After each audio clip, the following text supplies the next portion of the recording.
আসসালামু আলাইকুম। চলে আসলাম নতুন গল্প নিয়ে। শহরের ধুলোবালি মাথা তপ্ত দুপুরের বুকে চিরে আচমকাই নামলো বৃষ্টি। শ্রাবণের এই অকাল বর্ষণে পিচঢালা পথগুলো ভিজে একাকার। রাজধানীর ব্যস্ত জ্যামের মাঝে আটকা পড়ে থাকা বাসগুলো জানালার কাছে বিন্দু বিন্দু জল জমছে। অর্ণব ক্যাফের এক কোণায় জানালার পাশে বসে আছে। তার সামনে পড়ে আছে একটা স্কেচ বুক আর অর্ধেক খাওয়া এক কাপ ঠান্ডা হয়ে যাওয়া ব্ল্যাক কফি। অর্ণব মূলত শব্দ আর রঙের মানুষ। সে ছবি আঁকে আর মনের গহীনে জমে থাকা অব্যক্ত কথাগুলো ডায়েরির পাতায় বন্দি করে। আজ কেন জানি তার তুলি চলছে না।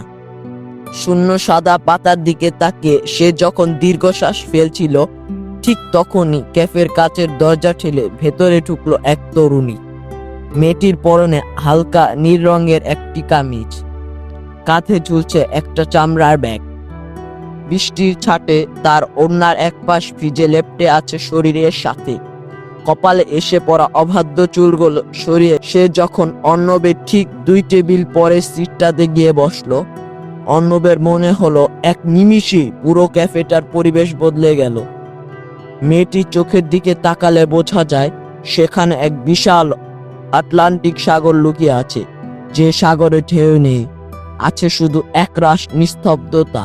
মেয়েটি ওয়েটারের দিকে না তাকিয়ে জানালার বাইরের বৃষ্টির দিকে তাকিয়ে রইল। তার চোখে জল নেই, কিন্তু দৃষ্টিতে এমন এক ধরনের হাহাকার আছে যা যে কাউকে থমকে দিতে বাধ্য।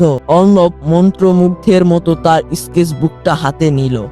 পেন্সিলের খসখস শব্দে সাদা কাগজে ফুটে উঠে লাগলো এক বিষণ্ণ সুন্দরীর অভয়ব।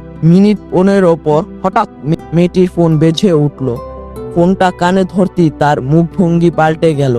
সে খুব নিচু স্বরে শুধু বলল, আমি আসছি। তাড়াহুড়া করে ব্যাগটা কাঁধে নিয়ে সে ক্যাফে থেকে বেরিয়ে গেল। অর্ণব তখনও তার ছবিটা শেষ করতে পারেনি।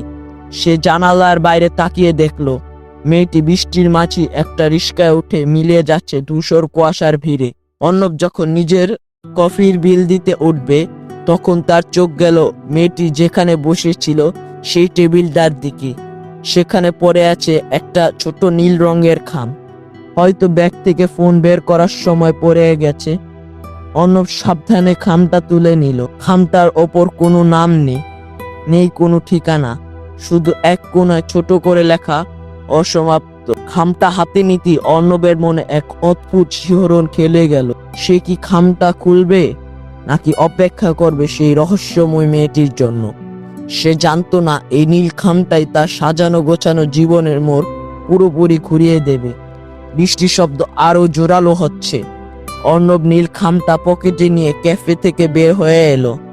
তার কানে তখন মায়ার সে বিষণ্ণ কণ্ঠস্বর যেন বারবার প্রতিধ্বনিত হচ্ছিল। আজকের মতো বিদায়। পর্ব 2 লাগলে কমেন্ট করুন। কণ্ঠস্বরে ছিলাম আমি মোহাম্মদ রিসালাত। পর্ব 2 পেতে আমার চ্যানেলটি সাবস্ক্রাইব করুন। আসসালামু আলাইকুম।